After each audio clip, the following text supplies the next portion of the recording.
Hello, all you hardcore boxing fans out there. How are you doing? It's Russ here from Poker's Corner, the biggest gob in sport. We say the things on here that nobody dare say. Uh, just waiting for Julian to click in now. He should be here any second. He's usually bang on time. Hope you like the profile pic. Thought I'll put a funny one up. That's the White Rhino. Dave Allen. When he fought Tony Yoka, the Olympic gold medalist. Dave fought him in France 5.5 years ago. Yeah.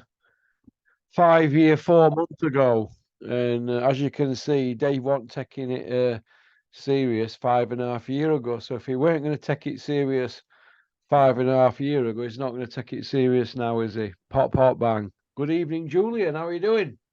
I'm all right, Russell. I'm all right. Yourself? I'm all right. You've just opened up at 9 o'clock. I've just explained me profile pic. There's a picture of Dave Allen there from 64 months ago. As you can see, he weren't in shape against Olympic gold medalists. That was another one of his big moments, wasn't it? Well, forward 5 year, 4 months, and he's in worse shape than that. So, but he's supposed to be stronger, faster, quicker than a speeding bullet, wasn't he? Listen, we're all responsible for ourselves, aren't we? You know what? There are fighters out there who are just not handed things on a plate. Listen, boxing's tough for everybody, but I've known fighters who have had hard fight after hard fight after hard fight. They've held down full-time jobs. They've had nothing. And then I've known other fighters who have had sponsors coming out of their ears. They've got big social media followings. And there just seems to be an imbalance. And Dave Allen, I don't know him. He seems to be a fighter to me who's had a lot of chances from a lot of people. And you know what? Right. My understanding, and you're going to have to correct me if I'm wrong, you know him a lot better than I do. And I didn't know we we're going to obviously start with Dave Allen. But Dave Allen, to my knowledge, does not have a job where he's on a building site all day long or is in a factory working the night shift. So does he work full time? That's my first question. Oh. Right. So if you don't work full time and you're a professional boxer and you'll have people who do your meal prep and you've got a manager and you get people who give you a little bit of money here and there, you got no excuse for getting in a ring looking like that. So if I had a boxer that got in a ring looking like that, you know, a so-called good level fighter, he'd look like that once, and then he'd be down the road. It's as simple as that. I think Dave's took boxing as a bit of a joke, really, and a bit of a laugh. Like he took it casually. I'm not saying he's not serious because he's a tough kid, but you think he's surrounding himself with too many people who tend to agree with what he's gone along with. And I'm not all for manufacturing fighters. I'm all for letting them be themselves, but how he's handled it. I mean, look, for example, right, that picture's June 2018. He's fighting the Olympic gold medalist. If he does him, he is in the millionaire bracket, isn't he? If he'd have done him. Oh, you are there. You're on the fringes of right. Does he look in shape to fight him? He got 30 bags for that fight. Does he look in shape? Well, I'm 52, riddled with arthritis. I've had numerous operations on shoulders. I've got issues with my spine, my lower lumbar. I've got narrowing discs. You name it, I've got it. You know that. I'm in better shape than that, and I'm 52-year-old. And I could probably do more circuits and more weight circuits or aerobic circuits or box jumps or stair runs than Dave Allen could now. Now, that ain't right, mate. He's 26-year-old there, heavyweight, fighting a gold medalist, right? And I've just had somebody pull me tonight saying, no, you can't keep digging Dave out. He's supposed to be your mate. So listen, mate, I'm trying to do him a favour. Trying to give him a kick-up arse, mate. He's 31. There's plenty of time left for him, isn't there? But it's got to be now or never, hasn't it? Listen, when, you know, it didn't happen, but when Sykes got his shot against Adrian Broner, I can't tell you how hard we worked, especially that kid. It was so cruel what happened, but we were working 3 sessions a day, mate. Me and Gary both worked. Gary, obviously, working part-time. I was working full-time. We're doing 3 sessions a day. Yeah. 3 sessions a day. And that's when you get an opportunity that you're lucky to get. And Gary, before obviously it fell through, he was lucky to get a shot at Verona. As soon as we got that call, it was like unbelievable. Just getting to just the most crazy condition you could get into, because you know what? The odds are against you. It's very unlikely that you're gonna beat Adrian Verona. It's unlikely you're gonna hear the final bell. He had But you work could, rate to beat him, though, didn't he, Gary? he had the mindset, he had the Yeah. mentality, and he had the attitude, and he had the toughness. And that's the struggle. That's the frustrating thing with Dave Allen. Dave Allen does have the toughness. He's a tough kid. Wrong mindset. He's got a good.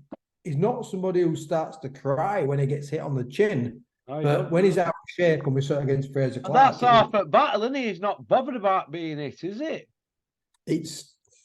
Do you know what? Dave Allen might look back in 20 years' time and put his head in his hands and go, "Oh, what have we done?" We might not. He might. Dennis said that to me a few months ago. He says, "You know what? He's going to regret it when he's older.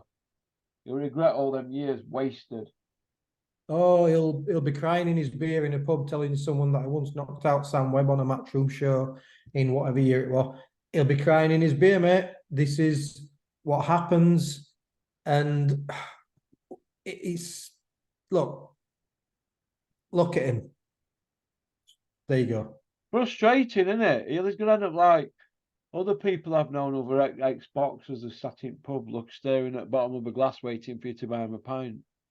There's loads of them. I mean, Tim Witherspoon, he's another one. I know a lot. I know a Paul lot from the. Paul Sykes ended up like that, didn't he? Yeah, Sykes he did from Ossett, and I know lads from the Dewsbury and Huddersfield area. I won't mention names, who are literally sat in a pub now. They'll have been sat in a pub this afternoon. And Gary Sykes isn't one of them, by the way. Gary's working at the moment. He's really turned things around, Russell. He's really grafting. He's got a job. He bless him. He's messaging me every day saying, "Jules, I'm on time. I haven't been late. You'll be proud of me." He's been grafting for 6 or 7 weeks now, as lad. And that's brilliant. It's fantastic, mate. Innit? He's just. Can you drive, Daddy? Can you drive? Yeah. Can you drive? Has he got a car? I don't think he has his own car at the moment, but he's had cars over the years. But yeah, he can just whatever. No comment. But yeah, he's working. He's doing well, and you know this is the thing. You see, if Dave Allen should look at someone like Gary Sykes and say, "You know what? This is the lad now who's doing a bit of factory work. He's doing a bit of this. He's doing a bit of that."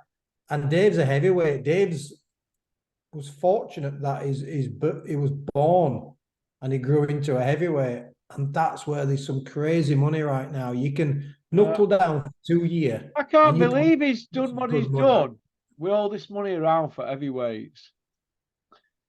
I mean, to be fair, if I were looking after Dave Allen, I wouldn't have put him in with Fraser Clark. It's all right saying I gave him an opportunity, but the reality is... Talked him into that. Fraser Clark after 4 years out. Come on. 4 year fighting doormen, and the word doormen, 4 year fighting... fights in 4 years. Yeah, and then you step up to an Olympian. Oh, all right, we don't think he's the greatest Olympian we've ever seen. He won't be, mistaken for Teofilo Stevenson, but Fraser Clark's a quality kid. He's active. He's a full-time pro. And Dave's gone from the last guy knocked out in Malta, who I'm not going to disrespect the guy. He wasn't Dave's level, just let's be polite. We're looking at him for Max, that guy in Malta. They were looking at him for Max. So there you go. So how dangerous he was, doesn't it? And then you go from there to there. If I'd have had Dave Allen, I'd have been looking after him. I'd have said, you get your ass in gym.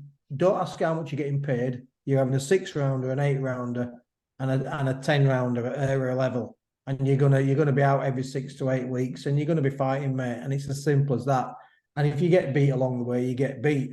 But you can't jump levels when you've been in, because effectively he's been inactive for 5 years, hasn't he?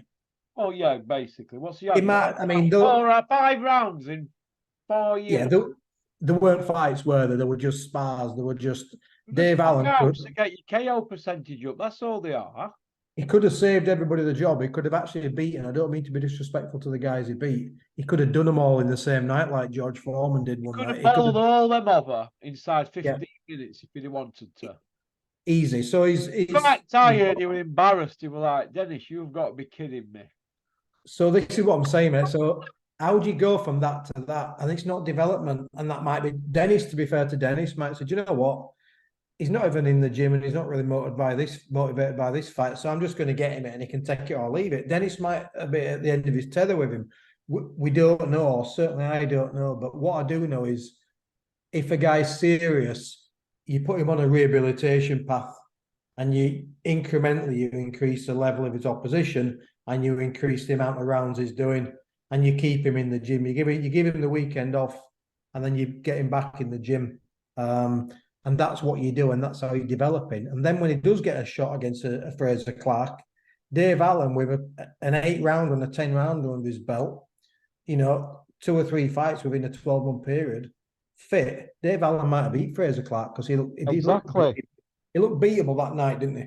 They got him in there, right, underprepared, right? And it looks good having 4 wins on trot, doesn't it? Dorian, your average casual believes he's won his last 4, so he's on a good run of form. That's what they think. Listen, when Dennis got rid of him years ago, he said, right, you're on a grand a month. All you've got to do is walk out your door, get on a train 50 yards from your house, and the train 4 stops later, you're at the gym. That's it. That's paid for, and you got a wage. You're a young lad, teenager. You got to go to gym. That's your job. Dennis can't be babysitting him because he's not in country, is he? He can only be here so many days a year. 60 days, is it? 63 days or something. So all he can rely on is WhatsApp video and people saying, yeah, he's training out, or he hasn't been in today, he's injured, or whatever. That's all he can go on. So if Dennis has let him go, and he did, he would have had to be not training at all and more or less down in tools. He would have looked. He drew, didn't he? He was 6-0, and then he had that. Yeah, drew 7 fight. That's when he was packed off from there. Then, yeah. So Dennis has experienced him before, but yeah, he's seen them all. Dennis up there, he's seen them all come and go. He's heard every story, like the Liam Cameron one when he said to Clinton, "I'm not training today." Clinton goes, "Why?" He goes, "I've dropped a tin of beans on my foot." Clinton's like, "You what?" So he shot up to house. Show me that tin of beans. They want an empty tin in bin or a full tin in bin. He had some tomatoes and rice pudding. I've heard them all, honestly. I've heard them all, won't you? I've had them all. And what you said to boxers is that, oh, my car's whatever, blah, blah, blah. Oh, well, I'll tell you what, I'll come and pick you up. Like that. And I used to try and remove as many excuses. And, I've had boxers say to me over years, good kids, go, bit tired tonight. Do you mind if I have a night off? And they've been back in gym 2 weeks. And they've just been just a steady sessions. I'm a bit tired. I'm a bit tired. And I imagine if that were me, it were my, our head coach, and I've been working all day, pressure, stress. If I just turn around to fighters and says, I'm a bit tired tonight, just do your own thing. What kind of coach is that? But listen, the coaches have to put up with some crazy, crazy things, mate. I've heard stories, right, from fighters telling somebody in front of me they couldn't go to train because the cat had gone missing, and everybody were upset about it, and everybody from family had all gone round to this house and, well, why? What's going on? Oh, cat's missing. I can't train. And then it was grandma's dog were ill. Oh, I know boxers who have had 4 grandmas die. 4 grandmas, mother-in-law. 4 grandmas have died. It's like, wow. I've heard it all. I've heard it all, but I always used to do that and try and remove the excuse and say, I'll come and pick you up. Oh, well, this has happened now and that's happened. And the one that always got me, and anybody listening to this, I think I'm being a bit harsh now, right? Boxers always want to, well, can I have tomorrow off? Why? It's my birthday. We're going to go out something to eat. Well, go out after. We'll train early. Yeah, but I've got to get ready. And they just don't want to train. And it might have been the birthdays. Yeah, fair enough. And I've said, well, when it was my birthday, when it was my ex-wife's birthday, when it was parents' evening, I've got 4 kids, when it was parents' evening, my wife used to go, my ex-wife used to go, not me. I tried to make as many nativity plays as I could, during the day. And sometimes you had to move things around. But the stuff I've missed over the years for boxers, but when it comes to boxers, only but the very, very few of them, the Josh Warringtons, I remember, he'd never have an excuse. He would always train. He'd always turn up for Sean, for me, whatever. He would always turn up. But the rest of them, they just won't turn up, Russell. They just won't turn up. And now they're having to turn up because they're having to work every day out. They've got full-time jobs now. And now they're having to work hard every day for the next 40 years when they had an opportunity. So youth really is wasted on the young, isn't it? Oh, God. Unbelievable. Okay then, we'll move on to the weekend's action, Julian. We might as well start with main event, haven't we? Really? Well, we spoke about that other day. We covered it, didn't we? What do you think about the afterthought? There's a lot going on with Big Sean. He would be critical, accused Frank Smith of paying a referee off. I seen that one in corridor after, and then he come back and apologised, didn't he, on seconds out about that? Well, I've not seen that. I had a view that I thought. I listened to just some of Terry's podcasts today. I try and listen to his stuff about driving back from the gym, wherever. Yeah. And I listened to some of Terry's podcasts, and I only caught about 10 minutes of it. And as always, it's really enthralling. And I spoke about Josh Warrington feeling it shouldn't have been stopped, and very few people agreed with me. And I tried to break it down as to why. But what I thought Terry captured really, really eloquently, and this is not trying to be dismissive of people watching Porky's Corner and people in the comments on IFL. What Terry kind of painted a picture of, which was so much better than what I did, was how chaotic it is when you're actually there. I've been there when I've had fighters dropped in championship fights and the crowd's going nuts, and you have a camera at the side of you, you have a referee there, you have a timekeeper there. It's crackers. It's sensory overload.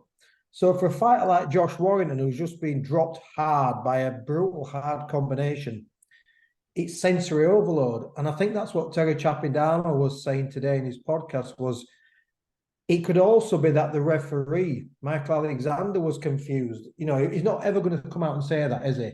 No. What I would have liked to see, and no one agrees with me, that's absolutely fine, right? Anybody who thinks I want to see a fighter get hurt, you don't know me, right? But there's no one knows more than fighters and trainers the capability of a fighter. We don't want to see anyone get hurt. And I can talk about a boxer's safety, and I can tell you that clean knockouts are a hell of a lot safer than some of the matches that we watch week in, week out, and the weight making process and stuff. Talk for hours about that stuff. But I think Josh, first of all, when he got dropped, it was his eyes rolled. No doubt about it, his eyes rolled. And then you saw him kind of bang his hands together and say something to himself, and he got up really quickly, but the bell went before he got up. Yeah. Now, he walked back to his corner. Like I said, we know he saw his corner, and he's like, damn, I got caught. That didn't look like a man who's like, I got caught, I've just been knocked out, the fight's over, did it? It looked like a guy who were like, I got caught. He was angry at himself, wasn't he? He was angry at himself. His legs were all over the place. Of course they were. And people turned around and said the referee did the right thing, because you can continue, well, you do continue the count after the bell. You can't be saved by the bell. But as you're a referee, for me, what I'd like to see Michael Alexander, what people have to understand is Josh Warrington has been pro 14, 15, 16 years. But in terms of being knocked down, he might know the rules, but when you get your brains rattled and you get dropped, he's only been in that situation twice before where he's been dropped. Once he's been knocked back down by Lara, then he was knocked out by Lara. So he's only had one situation where he's got up and he's spoke to the referee. So this was quite a completely new situation for him. Now, Michael Alexander's a referee. He's had every single situation 1,000 times. Now, what I would have liked Michael Alexander to have done, and let's say a few agree with me, is Josh has turned his back. But at that time, and you got to think quick, you don't know if Michael Alexander had the bell or not. That's what Terry was saying. And I tend to agree with that. We don't know. And never tell us he did. We don't know. It's noisy in there. It's really noisy in there, right? What you do, you're trying to get the guy's attention. You go over to him, you turn him around. Josh, are you all right? How many times you see referees touch someone, physically touch them and talk to them, look into their eyes and talk to them? He never did that. He stood behind him, he counted. As soon as he turned around, he waved it off. Yeah. I don't think that would be the right decision. Most people do. Terry agreed with me.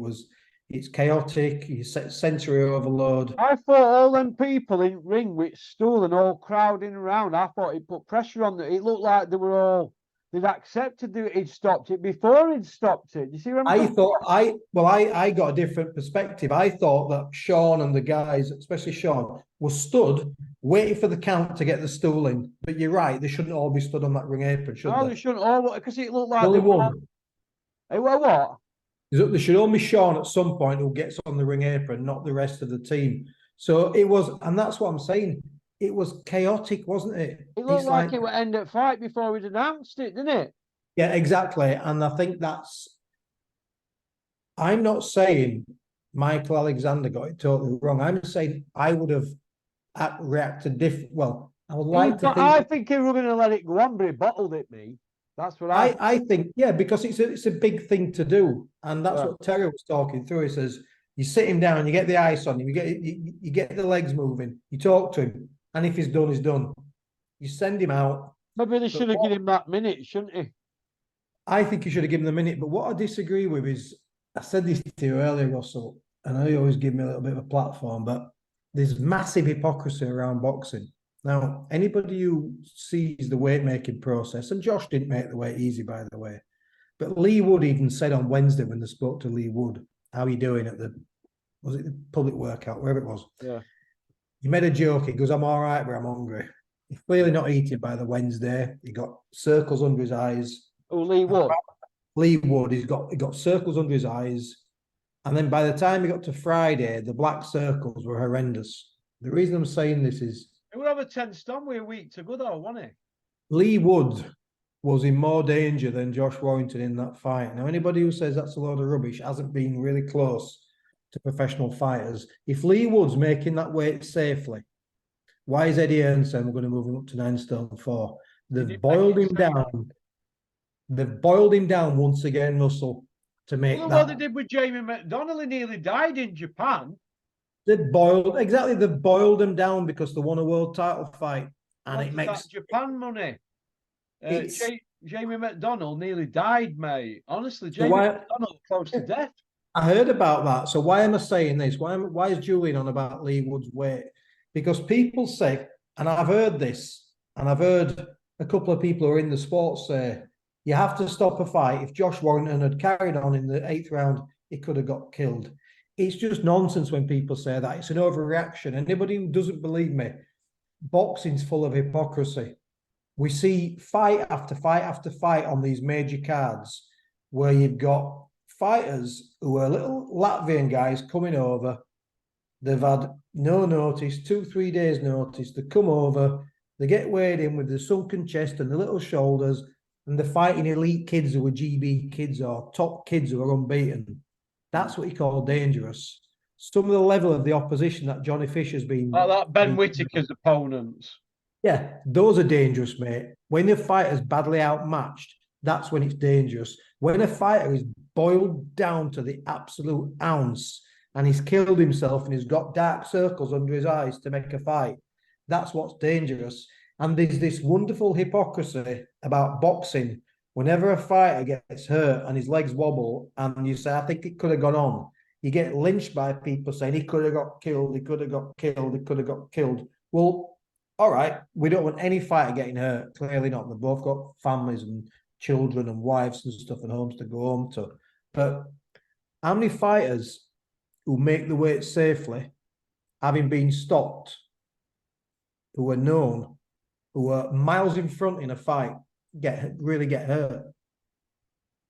Very, very few. Listen, this is a dangerous sport, and this is the hypocrisy around boxing. I'm probably not articulating it right. It's a dangerous sport, and we have to make it as safe as we can. But don't preach to me about Josh Warrington on wobbly legs is going to get killed when we don't know what he's going to look like a minute later. Don't preach to me he's going to get killed. And then enjoy watching a Johnny Fisher, massive puncher in his early fights, smashing guys around the head who's 2 stone lighter than him, just like Fraser Clark was. Guys who aren't prepared, guys who are real low level, guys like Fraser Clark were fighting who look about 25 stone like Michelin men, who if you put them on a treadmill, they'd have a heart attack. Don't preach to me about a massively conditioned, strong athlete like Josh Warrington said. You're on about the misfits, man. The misfits guys. The misfits men, but even the That's guys a disaster waiting to happen, misfits, isn't it? But do you understand where I'm coming from? I've trained fighters. I've never had a fighter hurt on my watch. Okay. And I'm glad about that. We all are. We all pray for all fighters that everybody's safe. We want boxing to be safe. And people listening will be misunderstanding what I'm saying. They'll be saying, Jules is talking nonsense. If you let Warrington go on, he'd have got killed. Absolute rubbish. As we're saying, these misfits fights, someone's going to get killed. Some of these opponents that we've seen, even for Fraser Clark and even for some of these heavyweight prospects, when they get in the ring and they've got tyres hanging out over the side of the shorts, some of these guys, even like, the first couple of fights who Moses Atuma were fighting, if anyone's going to get hurt, people, those are the guys who's going to get hurt. Or the Dave Allens of this world, aren't they? Or the Jamie McDonalds, or the Jamie McDonalds, or the Lee Woods, who are boiling right down. Because I'm telling you now, if Josh Warrington had got cleaned out in the 8th round, which nobody wanted to see, he was in a much safer position than if Lee Wood wouldn't have caught him at the end of that round, and Josh Warrington had still been putting 5 more rounds of hurt on Lee Wood when he was absolutely boiled down to almost a ridiculous percentage of body fat. His eyes were dark. He looked shocking on the scales. And what you can't see on the scales is what's behind the eyes. You can't see the fluids removed from the brain and everything else. And for me, and this is why I get passionate about this stuff, people preach, well, it's better 1 punch too early, stop than 1 punch too late. What does that actually mean? What does it actually mean when people say that? We all get a thrill out of a knockout, don't we? We all, everybody saw Dillian White get banged over that bottom rope, didn't they, by Povetkin, and everybody were rejoicing. Dillian White, the can man's been knocked cold, this and that. Nobody thought about the damage to Dillian White, but yet everyone's up in arms saying Josh Warrington could have got killed. His dad could have got him killed. And I'm not defending Sean. I'm just saying it as it is. His dad is a disgrace. If his dad had sent him out, his dad could have got him killed. It's like the professional fighters. And I've seen Josh Warrington train. I've seen, obviously, I was Sykes' coach. I've seen Terry Flanagan in the gym. I've seen all these Johanssons. I've been in the gym. We all used to train together. I'm telling you now, seriously, guys, it's inhumane what you see those guys going through in the gym. It's brutal. The sparring at times can be savage. Not always, but the sparring can be savage. Don't kid yourself how dangerous boxing is. And don't kid yourself how many shots people take. Because if you think Josh Warrington took less shots on a Saturday night than he probably took in some of his easy spars in that camp. Do you think Josh Warrington, Julian, will feel aggrieved about the decision from the referee? Or do you think he can sit at home now and say to his son, you know what?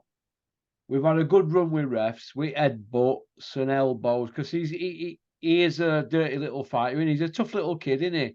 But you're in there to win, aren't you? And if you can get away with it, get away with it. But do you think he'll look back at this and think, we had a good run, and sometimes karma, not karma, because that's a bad word, I think, in this situation. Do you think, look, their luck just sort of ran out? It ain't anybody's fault. It's not because they're not tight with Eddie, because they've left Eddie a couple of times. They've left other promoters. Right. If they'd have probably still been with Eddie from day one, I think they might have been all right. But they've not exactly played ball with everybody, have they? They've gone their own way, haven't they? They've done their own thing, haven't they? They've done their own thing, but they've always been very loyal to Steve Wood from day one, the manager who shelled out his own money to put Josh on shows. I was there when Josh had his debut. He sold 6 tickets for his debut. Josh openly says that Steve Wood put his hand in his pocket and paid for his opponent. and give Josh a few quid as well. So he's done right by Steve Wood. I'm not going to go into the details of everything else because that's not my place to, but you know what I'm talking about. But they have had the rub of the green so many times. But you can understand. I'm going to give you two examples. You can understand why they feel aggrieved. So first of all, I don't think Michael Alexander robbed Josh Warrington.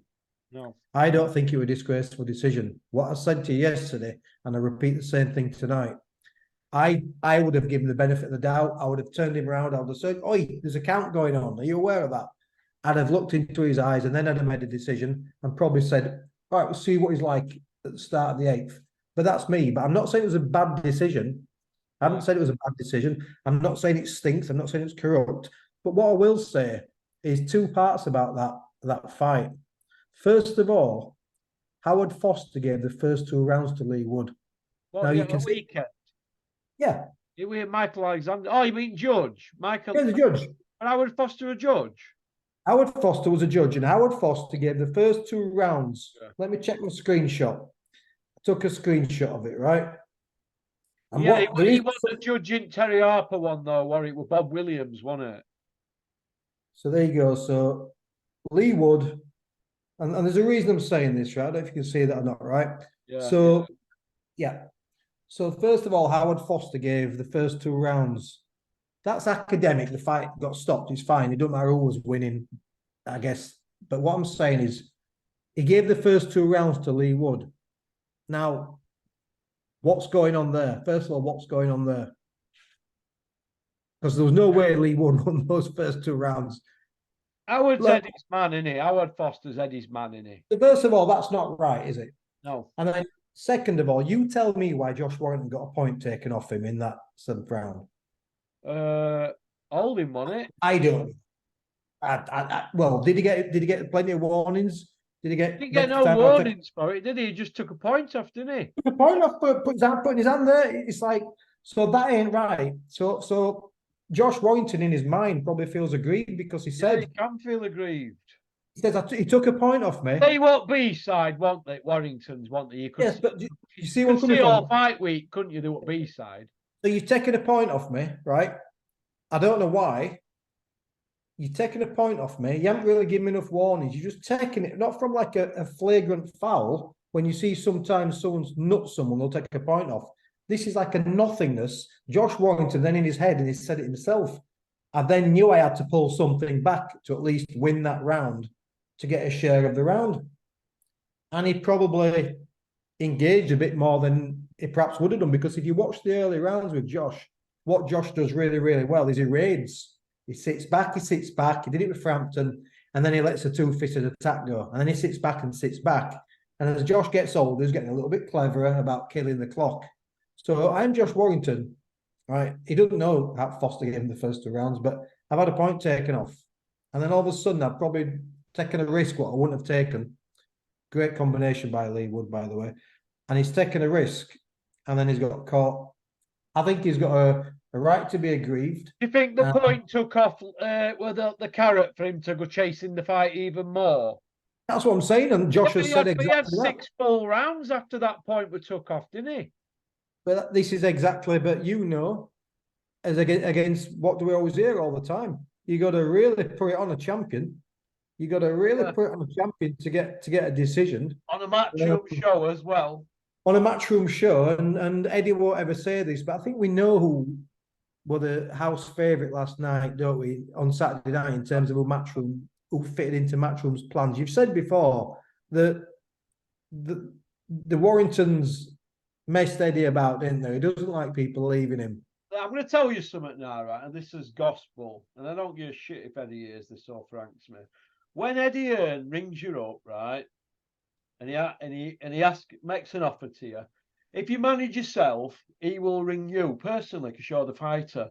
If you have a manager, he won't ring you. He has to ring your manager. That's how it goes down. You know that, don't you? Yeah, and you know, you'll find out off the manager. You see, because when the fighters are constantly texting Eddie and Eddie doesn't text back, get it into your heads, you numbskulls. He has to deal with your managers. It's against board rules. But the point I want to make is that when Eddie says, this is who you're fighting. The first thing manager says is, how much? How much? How much we getting? When he tells them, what he wants them to say is, like blockbusters. Yes, please, Bob. You want the tea? Yep. Yes, please, Bob. Eddie wants you to say yes, please. Once you start with that, that doesn't sound good, Eddie. Or it's going to be a bit more money. He knows then you're not Team Eddie. Now, what he's used to dealing with is ringing people up like Dave Caldwell and Steffi Bull, because they can't really go work with Bricktop, can they? It's like that. Please say they might have to do it at some point in the careers, Caldwell and Steffi, but they don't want to. So when Eddie rings them, Eddie knows that, as with other people. He knows who's Team Eddie and who can't cross the street, because there's only 2 games in town, isn't there? Once you've been with one of them, you're in hands at other. This is it. This is why sometimes it's best just to stay where you are. Look at Ricky Burns. He didn't work out. He lost his house and his Nissan GTR, didn't he? When Bricktop Sports Direct, wasn't he, that kid? Ended up at Sports Direct. So the point I want to make is, when Eddie rings you up, like Sims does, when he rings them and says, yeah, I've got this offer for one of your fighters, they don't say, I'll put it to the fighter. They just say, yes, please, Eddie. And that's what he wants. He don't want any of that haggling, because it's a time thing. He's up in the morning and in bed at night, so there's only so long on his phone he can have. He don't want to be wasting an hour with you of at sake of $5,000, does he? Because he's that busy. So and he wants people to say, yes, please, Eddie, doesn't he? Yeah, that's exactly what I want. No, when you're messing them about, like Warrington, I've heard back off loads of people that they're hard work with when it comes to dough. Do you know what I mean? So Eddie, and if they've ever put Eddie in a position where he's had to fork out, they make a mental now. I've seen Dennis do it all the time. He's turned around to me, Dennis, and said, remind me that what they just had for that next time. And I've gone, why? That's a decent, but yet purse that for them then. Yeah, but I didn't want to give them that. They shouldn't have got that. Other people getting involved, he says, so remind me for next time. And that's how they are. And they mind they've got millions. The winners, these people aren't. These promoters, the winners, mate. It don't matter about the money. It's about winning. They can go home. About winning. Listen, mate, they grab the money from the show. If it's in the inside of the pocket, that might mean Dennis's leather jacket for a week in wardrobe. He won't even touch the money. But it's there. He'll know it's there. But it's not a big necessity to count it out on carpet when they get in, like Steffi does, don't you, Steffi? Because you've never seen no real dough. Yeah, it's how it works, isn't it? And that's what people do. So Josh and his dad and all them lot, they know the game, don't they? But they're not in palm of your hand. Like you can imagine dealing with Terry Harper and Steffi. Yes, he said it. It's just so easy for him, innit? Anybody else like Katie Taylor, she's got to deal with other people for her, hasn't it? It's a bit harder, isn't it? She's a bit switched on, isn't she? Katie. Yeah. Yeah, very switched on. Yeah, they know the word. Yeah, like you said with Steffi and Terry Harper, it'll be just like this is how much you're getting paid, and this is when you're boxing. Oh, cheers, thanks, Eddie. It'll be just as simple as that. There'll be no negotiation. They'll be like nothing. They'll just take what's on offer. It's as simple as that. It's a bit like Eddie saying to Tyson Fury, yeah, you can come back. What do you want? Tyson's like, well, I want 3 easy comeback fights, knockovers, and I want $500,000 each fight, and I'll fight down card. Eddie's like, well, no, I was thinking like lower on card and like 80 grand. Yeah, well, you're 80 grand and well, I'm 500,000, so that's where we're out. Do you know what I mean? So Fury won't sell his 10 short. Like the Saudis, he told them he wanted 100 million a fight. You're not going to get 100 million a fight, but they're going to have to increase it more than 30 million, aren't they? Because he's more or less just saying, this is my worth. Now, promoters don't like that. They want you sat in an office and just agreeing with everything, don't they? They want you to sit in that office like Dennis will sit there and say, how much are we getting paid, Dennis? And Dennis will say, you'll get looked after. They won't get a number out of him. We'll see how the show goes. What is that? Boxing's like a game of chess. You got the pawns at the front, who are the boxers and the coaches, and they go out to battle first and they get picked off and they just get exploited. And it's all about protecting the king and queen, isn't it? Ultimately.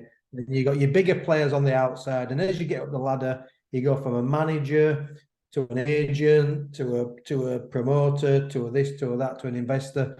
And it just to broadcasters, and it's just how it works. And fighters are the most disposable of all assets in boxing, unless you happen to be one of the very, very small number of people like a Floyd Mayweather, like a Tyson Fury, where you are a massive, massive asset. Yeah. Okay, you want to go on to part two, Yeah, pal? let's do it, mate. Let's